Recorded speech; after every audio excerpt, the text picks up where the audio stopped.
சென்னை மெரினா கடற்கரையில் மக்கள் வெள்ளத்திற்கு நடுவே நடிகர் ராகவா லாரன்ஸ் பேசி வருகிறார். அதன் நேரலையை பார்க்கலாம்.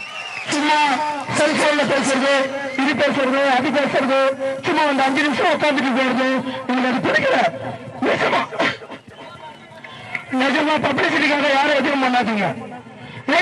உட்கார வேணாம்.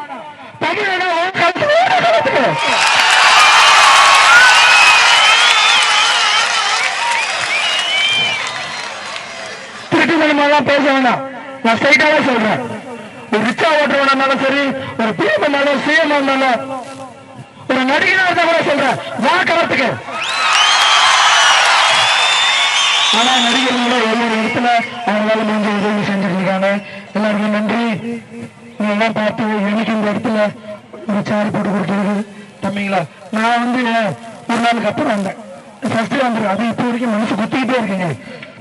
அந்த 100 பேர் 1000 பேர் இருக்கும்போது நான் போயிருக்கேன் அப்படின்னு. அப்புறம் நீ பாத்தீங்கன்னா ஒரு 5000 பேர் கிட்ட வந்துட்டாங்க. ஒன் டே லேட்டஸ்ட் எனக்கு உடம்பு சரியில்லையே போனா தள்ளி விட்டுருவாங்கண்ணா, இல்ல என்ன பண்ணுவாங்க, எல்லாம் பயந்துருந்தேன். ஆனா இந்த மாதிரி சேர் போட்டு உட்கார வைப்பாங்கன்னா தான் வந்துருக்கேன். ஃபர்ஸ்ட் வராது நினைக்கணும். அந்த தம்பிங்கெல்லாம் இந்த தம்பி தம்பி எழுந்துருக்கணும் எல்லாம் பண்ணிட்டு சைலண்டா உட்காரணும். இந்த தம்பி ஒரு நடிகனா இங்க வரல. இந்த தம்பிங்க ஒரு நடிகனா வரல, ஒரு தமிழனா வந்திருக்காரு. அவருக்கு நன்றி சொல்லுவோம்.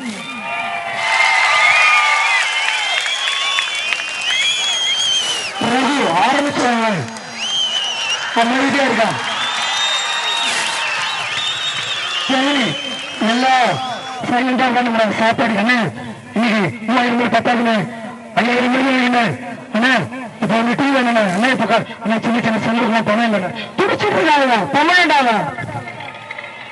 அதே மாதிரி நடிகனா இருந்தாலும் வீட்டுக்கே போவாங்க. இல்லைங்க இப்பதான் வந்து சாப்பிடுறதுக்கண்ணா ஏந்திருக்கண்ணா.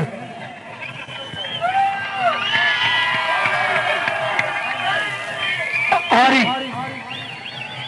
இப்பதான் சாப்பிடா திட்ட பிச்சு போட்டு சொன்னேன். சாப்பிட்டேன் நான் என்ன டல்லா இருக்கேன். ஹாஸ்பிட்டல் போயிட்டேன். மாதிரி அடிச்சு மனுஷன் மாதிரி அடிச்சு சாப்பிட பிடிக்கலண்ணா. என்னண்ணா வருத்தமா இருக்கு. இன்னும் மருத்துவம் இன்னும் வரல அந்த பையன். இல்லதான் விஜய் பேசுறாரு.